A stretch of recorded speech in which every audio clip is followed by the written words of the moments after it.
बहुत पुरानी बात है। धारा नगरी में गंधर्व से नाम का एक राजा राज करते थे। उसके 4 रानियां थीं। उनके 6 लड़के थे जो सब के सब बड़े ही चतुर और बलवान थे। संयोग से एक दिन राजा की मृत्यु हो गई और उनकी जगह उनका बड़ा बेटा शंख गद्दी पर बैठा। उसने कुछ दिन राज किया, लेकिन छोटे भाई विक्रम ने उसे मार डाला और स्वयं राजा बन बैठा। उसका राज्य दिनों दिन बढ़ता गया और वो सारे जम्बू द्वीप का राजा बन बैठा।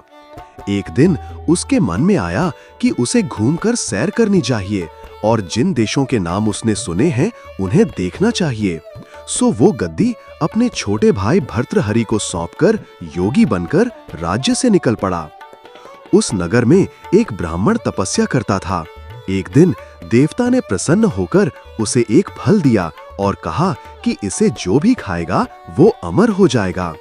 ब्राह्मण ने वो फल लाकर अपनी पत्नी को दिया और देवता की बात भी बता दी। ब्राह्मणी बोली, हम अमर होकर क्या करेंगे? हमेशा भीख मांगते रहेंगे। इससे तो मरना ही अच्छा है। तुम इस फल को ले जाकर राजा को दे आओ और बदले में कुछ धन ले आओ। ये सुनकर ब्राह्मण फल लेकर राजा भर्तृहरि के पास गया और सारा हाल कह सुनाया। भर्तृहरि ने फल ले लिया और ब्राह्मण को 1 लाख रुपए देकर विदा कर दिया। भर्तृहरि अपनी एक रानी को बहुत चाहता था। उसने महल में जाकर वो फल उसी को दे दिया। रानी की मित्रता शहर कोतवाल से थी। उसने वो फल कोतवाल को दे दिया। कोतवाल एक वैश्या के पास जाया करता था।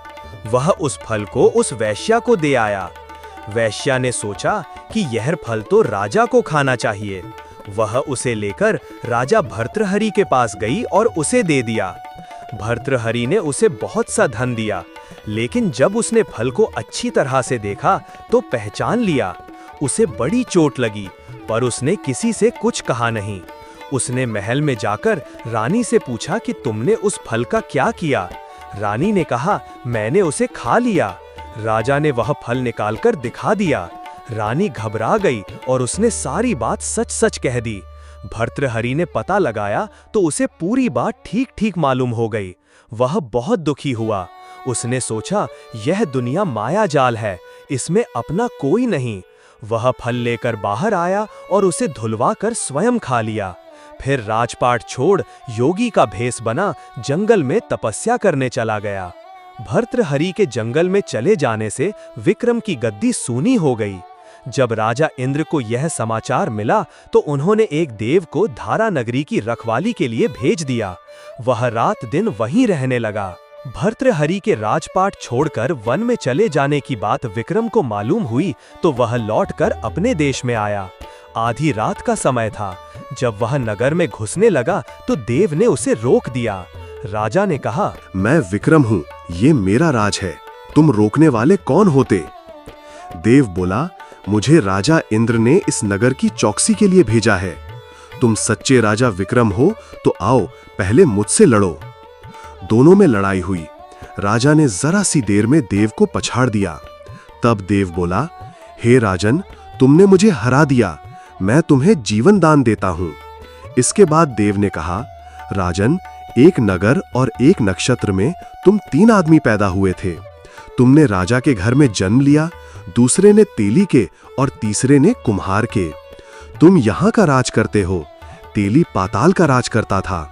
कुम्हार ने योग साधकर तेली को मारकर शमशान में पिशाच बना सिरस के पेड़ से लटका दिया है।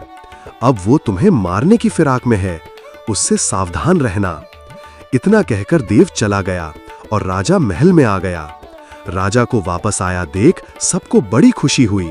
नगर में आनंद मनाया गया। राजा फिर राज करने लगा। एक दिन की बात है कि शांतिशील नाम का एक योगी राजा के पास दरबार में आया और उसे एक फल देकर चला गया। राजा को आशंका हुई कि देव ने जिस आदमी को बताया था कहीं ये वही तो नहीं है। वो सोच उसने फल नहीं खाया, भंडारी को दे दिया। योगी आता और राजा को एक फल दे जाता। संयोग से एक दिन राजा अपना अस्तबल देखने गया था।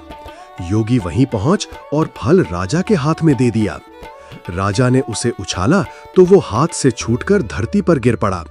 उसी समय एक बंदर ने झपटकर उसे उठा लिया और तोड़ डाला। उसमें से एक लाल निकला, जिसकी चमक से सबकी आंखें चौंधिया गईं। राजा को बड़ा अचरज हुआ। उसने योगी से पूछा, आप ये लाल मुझे रोज क्यों दे जाते हैं? योगी ने जवाब दिया, महाराज, राजा, गुरु, ज्योतिषी, वैद्य और बेटी, इनके घर कभी खाली हाथ नहीं जाना चाहिए। राजा ने भंडारी को बुलाकर पीछे के सब फल मंगवाए। तुड़वाने पर सब में से एक एक लाल निकला। इतने लाल देखकर राजा को बड़ा हर्ष हुआ। उसने जौहरी को बुलवाकर उनका मूल्य पूछा। जौहरी बोला, महाराज, ये लाल इतने कीमती हैं कि इनका मोल करोड़ों रुपयों में भी नहीं आंका जा सकता। एक एक लाल एक एक राज्य के बराबर है। ये सुनकर राजा योगी का हाथ पकड़कर गद्दी पर ले गया। बोला, योगी राज, सुनी हुई बुरी बातें दूसरों के सामने नहीं कही जाती। राजा उसे अकेले में ले गया। वहां जाकर योगी ने कहा, महाराज, बात यह है कि गोदावरी नदी के किनारे मसान में मैं एक मंत्र सिद्ध कर रहा हूं। उसके सिद्ध हो जाने पर मेरा मनोरथ पूरा हो जाएगा। तुम एक रात मेरे पास रहोगे तो मंत्र सिद्ध हो जाएगा। एक दिन रात को हथियार बांधकर तुम अकेले मेरे पास आ जाना। राजा ने कहा, अच्छी बात है। इसके उपरांत योगी दिन और समय बताकर अपने मठ में चला गया। वह दिन आने पर राजा अकेला वहां पहुंचा। योगी ने उसे अपने पास बिठा लिया। थोड़ी देर बैठकर राजा ने पूछा, महाराज, मेरे लिए क्या आज्ञा है? योगी ने कहा, राजन, यहां से दक्षिण दिशा में 2 कोस की दूरी पर मसान में एक सिरस के पेड़ पर एक मुर्दा लटका है।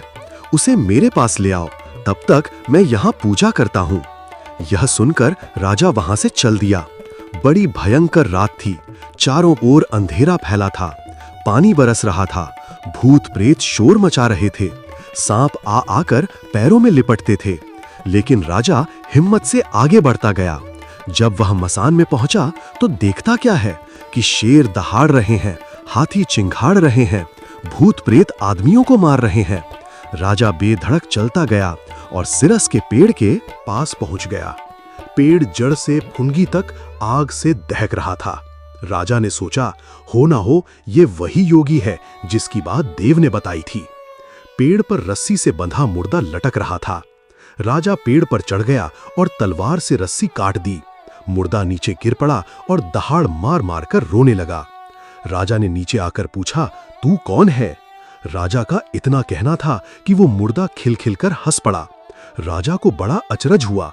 तभी वो मुर्दा फिर पेड़ पर जा लटका। राजा फिर चढ़कर ऊपर गया और रस्सी काट मुर्दे का बगल में दबा नीचे आया। बोला, बता, तू कौन है? मुर्दा चुप रहा। तब राजा ने उसे एक चादर में बांधा और योगी के पास ले चला। रास्ते में वो मुर्दा बोला, मैं बेताल हूं, तू कौन है और मुझे कहां ले जा रहा है? राजा ने कहा, मेरा नाम विक्रम है, मैं धारा नगरी का राजा हूं, मैं तुझे योगी के पास ले जा रहा हूं। बेताल बोला, मैं एक शर्त पर चलूंगा, अगर तू रास्ते में बोलेगा तो मैं लौटकर पेड़ पर जा लटकूंगा। राजा ने उसकी बात मान ली। फिर बेताल बोला, पंडित, चतुर और ज्ञानी, इनके दिन अच्छी अच्छी बातों में बीतते हैं, जबकि मूर्खों के दिन कलह और नींद में। अच्छा होगा कि हमारी राह भली बातों की चर्चा में बीत जाए। मैं तुझे एक कहानी सुनाता हूं, ले सुन।